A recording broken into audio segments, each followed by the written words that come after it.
We have some new makeup colors that you are sure to love this fall. I'm excited to show you how to put it all together.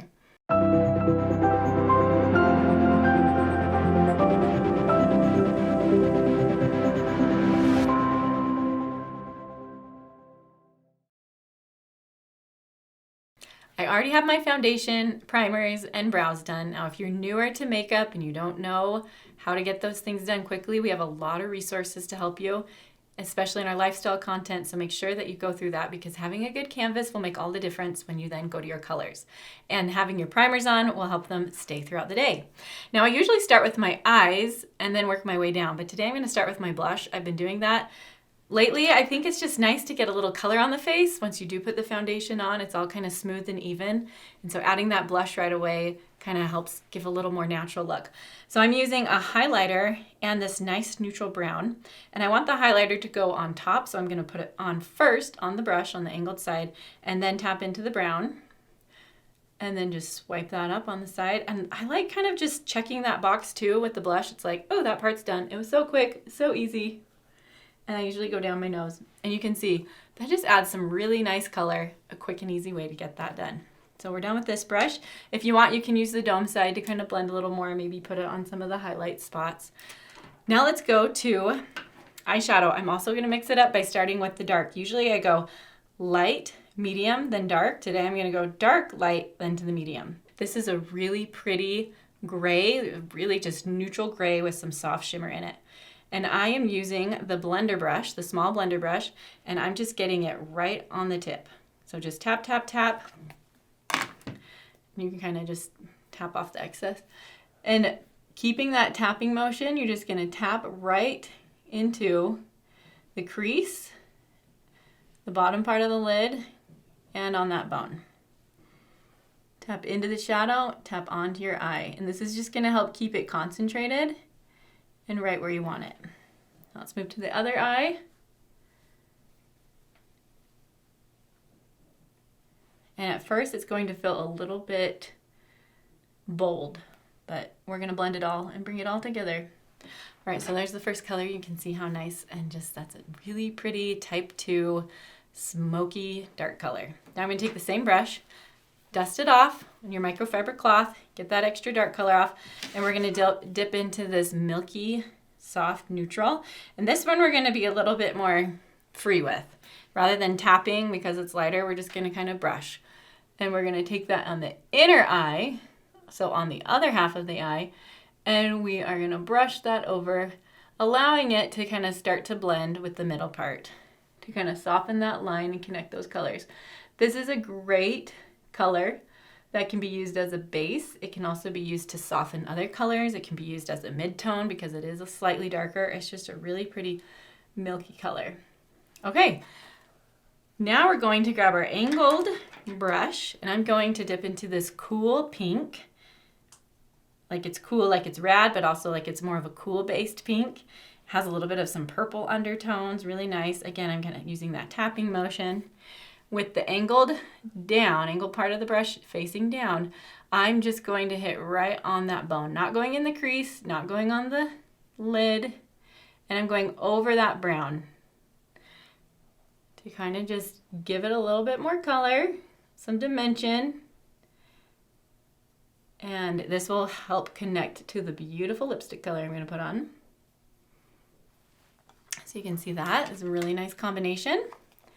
Let's go back to the dark brown with the crease brush. Having the right tools makes all the difference. You may feel like this is overkill, like I just want to use 1 or 2 brushes, but once you know what you're using them for, it's really easy. I keep all my brushes in a little separate container in my makeup drawer, so I'm not digging through other things, so I can just grab them. I know my favorite ones I like to use. This one is really good to get right in the crease and very concentrated areas.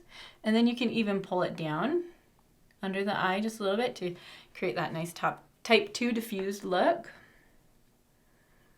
So creating a little bit of a tiny C right there, or even a little bit of a softened triangle in the corner, just bringing out some more of that dark. And this one I'm kind of tapping, also kind of dragging. And just taking a step back and saying, okay, where do I need to correct that?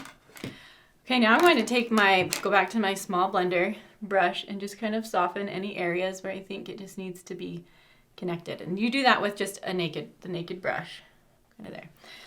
Okay, now I always like to add a little bit of shimmer, a bright shimmer under my brow to bring a highlight in. So I'm going with this nice pink shimmer with our firm shadow brush that helps just keep it right there. You don't need to add a lot, especially if you have a hooded eye. If you do too much, then it's going to make this part of your eye jump out and this part of your eye kind of get lost. So just enough to kind of connect here to there. And then also in the inner of your eye, that's a little trick to open it up with that brightness right there.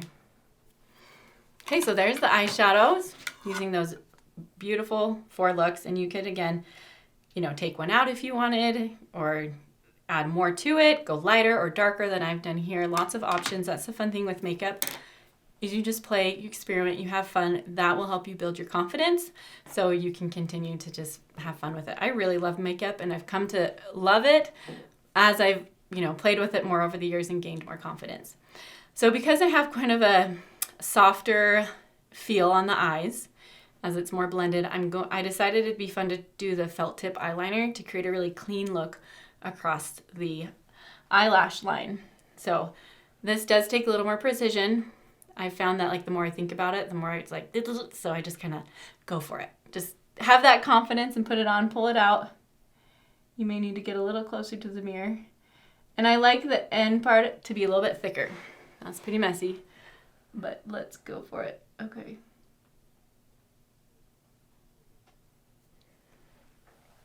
And then just fill in those little gaps. Okay, we're gonna let that dry and come back to it. Get in a little bit closer on this side.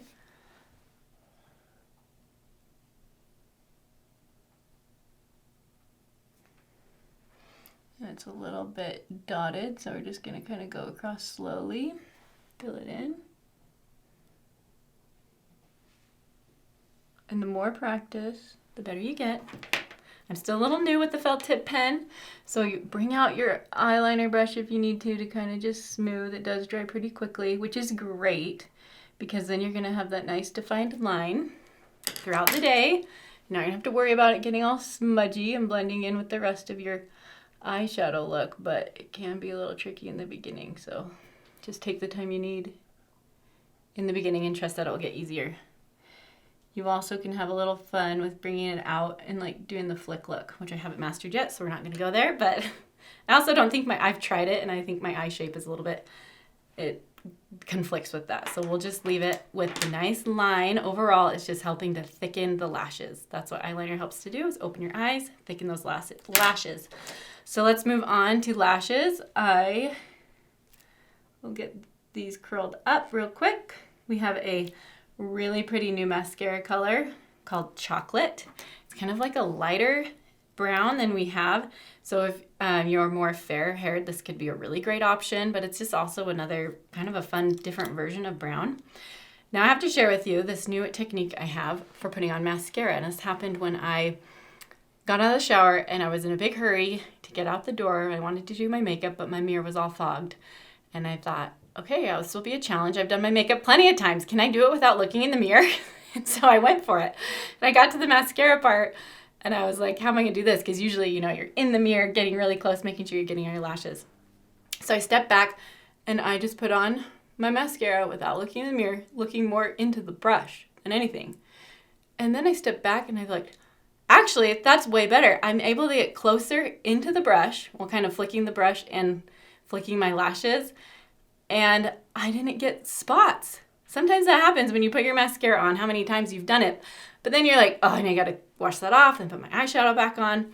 So this is something that I'm now practicing, even when my mirror is not fogged, to put on my mascara, which is kind of hard to break the habit, without looking in the mirror, but looking into the brush and also into something in the distance. So try it, see if your results are as good as mine. And with this mascara, it has fibers in it, so I didn't use a primer. But I will do another coat. See, I was tempted to look in the mirror again. But don't. Try it. See what results you get. I was shocked. And the rest of my makeup turned out pretty good, actually, the day I did that foggy look. Although I didn't do my brows, I waited. I think I will not do that again, but I was pretty impressed with, it's kind of like we've teased dressing your truth. You can get dressed in the dark because everything goes together. Okay, then I will just kind of look, and this is the lash definer, which is such a great tool to help finish off those lashes. Okay, so eyes are done, cheeks are done. Love it. Now we're switching to lips. Beautiful, creamy, matte, kind of a purpley pink. I'm gonna put this on first without the liner, and then I'll add the liner. You can see kind of the difference that it will make. So this is so pretty. Unlike anything else we have in the store, it's similar in that it's like a nice medium neutral color. You can wear it with so many things, but it's not totally pink and it's not totally purple. It's a marriage of the two. Really lovely color. We have this lip liner that leans a little bit more pink. And you can see adding that brings a little bit more of the pinks out of the lipstick. So you can kind of choose with these medium tones, you can really mix and match. If you want to go more purple, grab a purple liner. If you want it to go more pink or even more to the browns, go with that liner and have fun with it. So, but I've just been wearing this lipstick color nonstop. And to top it all off, we have a lips gloss in a lip gloss tube. This is something new for us, which is fun for like a grab and go look. And so you don't need much, just a little bit will go a long way. I'm just gonna kind of put it in the pout to add a little shimmer. And there you go. Can you see the difference now, the connection that's been made between the lipstick and the eyes? The little pink that I put on the eyes is connecting with the lips, and those darker colors are really helping to support it all. So this is a beautiful fall look that I know you will love.